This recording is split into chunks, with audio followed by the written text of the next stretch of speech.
अपनी मम्मी को बोलो जाके सॉरी। ठीक है, प्लीज सॉरी उधर ही करना। नहीं जी, लोड लेने की जरूरत नहीं है, मैंने आप ही आ जाना। बिल्कुल नहीं आना स्टेशन।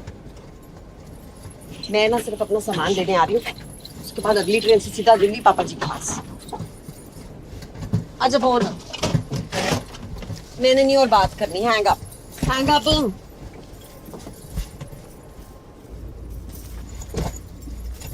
जिंदगी झंड कर रखी है।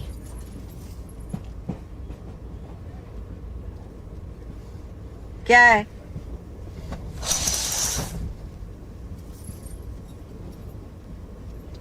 शादी होगी तेरी? नहीं, कुड़माई हुई है। कभी मत करना शादी, तो कभी मत करना। जिंदगी ना बर्बाद हो जाती है। ये जो कस्में वादे करते ना एक दूसरे को खुश रखने, कुछ साल में सारे ही खत्म। मेरी बात मान, सिंगल रह, ऐश कर। नहीं, तू बिलीव नहीं कर रहा ना मेरी बात। छोटा है ना, समझ नहीं आ रही तेरे को बात। क्या इस उम्र में ना हरभजन सिंह सब कुछ बड़ा प्यारा प्यारा लगता है। आप थोड़ी चाय पी लो जी। हाँ, मैं पी लेती हूँ। भैया तुम पियोगे? हाँ, तो सीधा मत। एक चाय देना। कितने की? 10 की। गरम है ना? गरम।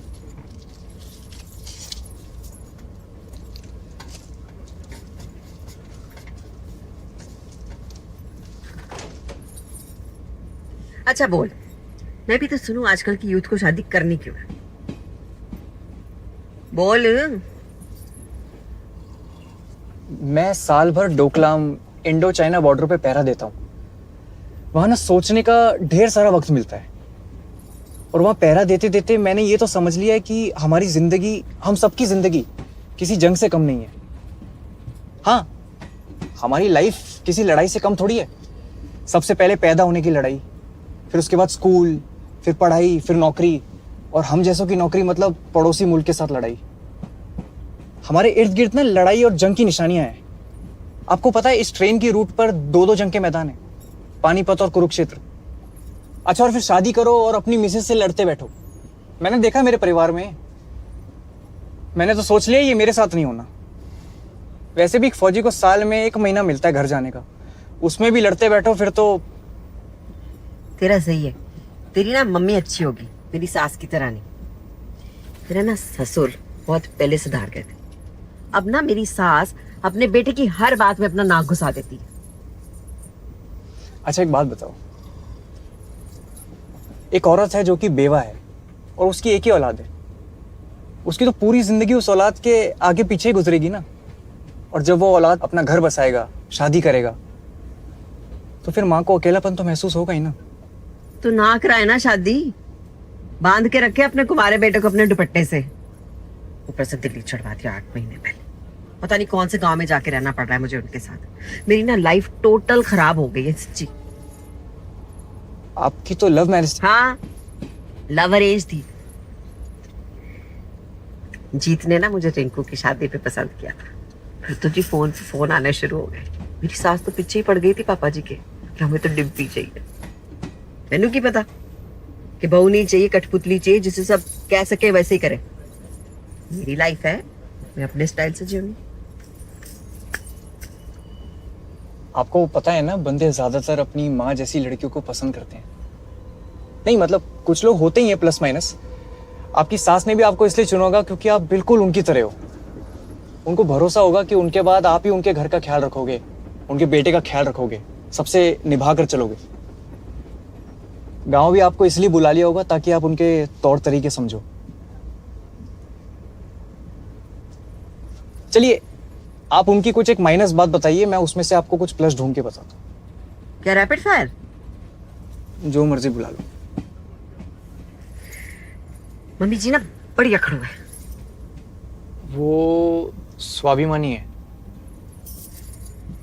अधिकार जताती है, प्यार करती है, हर चीज पे तो कंट्रोल करती है। सतर्क है, कहीं कोई गलती ना हो जाए।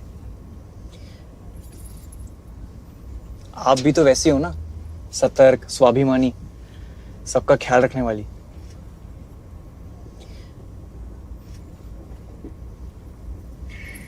वैसे ना मम्मा ने मेरी मम्मी ने मुझे पूरा समझा के भेजा था कि बेटा ससुराल में जाके ना मायके वालों का नाम बहुत रोशन कर। और जब पर मेरी सास कोई मुझे रिस्पॉन्सिबिलिटी नहीं देती तो क्या नाम रोशन करूं मैं?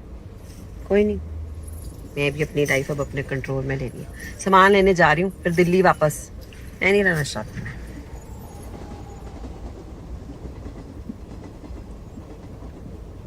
ओए, तू क्या मुंह फुला के बैठा है?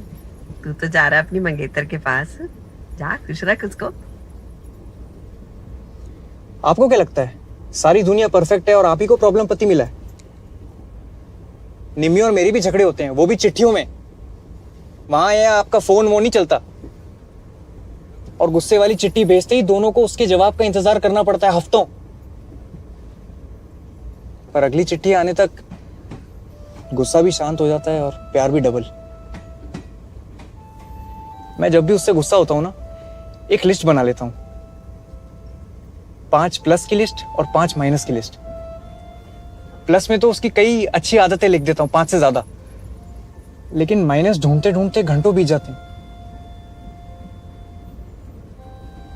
आप भी जीत प्राजी वास्ते एक लिस्ट बना दो, फिर देखते हैं कितने बुरे इंसान हैं।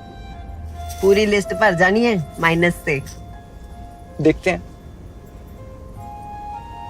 चलिए अब यहीं सो जाइए, मैं ऊपर सो जाता हूं।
हाँ जी।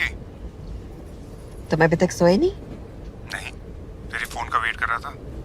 तुम्हें कैसे पता मैं फोन करूंगी? बस। अच्छा सुनो, कल मुझे स्टेशन लेने आ जाना, कपूरथला। बिल्कुल, तेरी ट्रेन आ जाएगी 4:45 को, मैं आ जाऊंगा 4:15 को। इतनी जल्दी आके क्या करोगे? स्टेशन पे आके झाड़ू मारना है? सुनो, 4:40 से पहले बिल्कुल आने की जरूरत नहीं है, और आने से पहले फोन कर लेना कि कहीं ट्रेन लेट तो नहीं है। ठीक है ना। अच्छा सुन, जालंधर में जब ट्रेन चेंज करेगी ना तो प्लीज संभल के करना, ठीक है? हाँ हाँ, मुझे आता है अकेले ट्रैवल करना। ठीक है, तो फिर गुड नाइट। ओके। सुनो, जी। वो मम्मी जी को पैरी पोना कहते हैं। अच्छा ओके, बाय।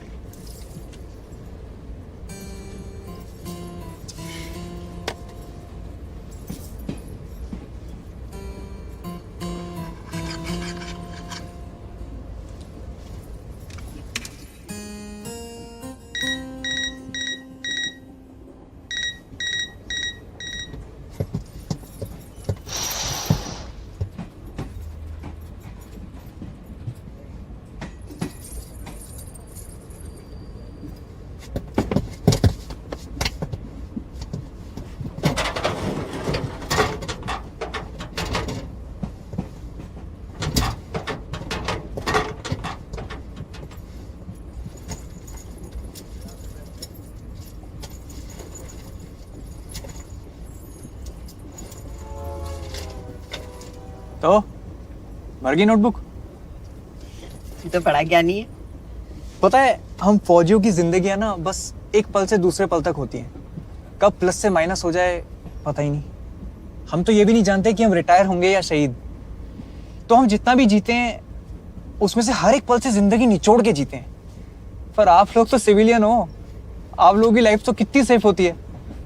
तो आपकी इतनी लंबी लाइफ में न जाने कितने ऐसे पल होते होंगे जिसमें से आप खुशियां और प्यार निचोड़ के जी सकते हो।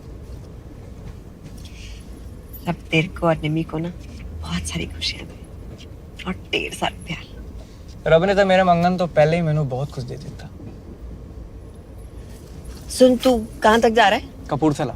ले, मैं भी तो वहीं जा रही हूँ। सीट नंबर क्या है? टिकटे तो वो ले गए। चल कोई नहीं, स्टेशन उतर के मिलना, ठीक है? मैंने ना तेरा इंट्रो कराना है जीत से। देख ना, लोग कैसे मिल जाते हैं ना। एक ट्रेन मेरी आगे पीछे हो जाती ना तो तूने मुझे कहाँ मिलना था। मैं भी हर साल लीव पे डिब्रूगढ़ एक्सप्रेस ही लेता हूँ, बस इसी साल वो रूट अलग पड़ गया। शायद आपसे मिलना लिखा था।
चलो।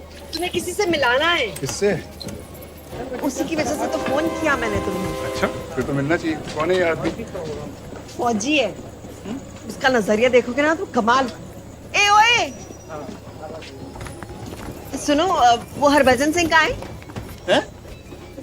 वही जिसका लगेज उठा के आप आए थे, सैल्यूट कर रहे थे जलंधर स्टेशन पे उतर के। आप बाबा जी की बात कर रहे हो क्या? बाबा जी? 22-23 साल का लड़का था, इसके जितना होगा।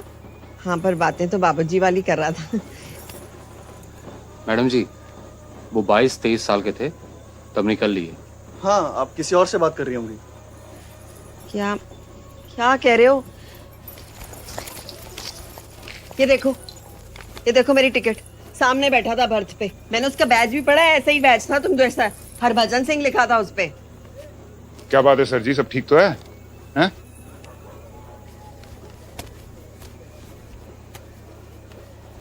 आप इनकी बात कर रही थी?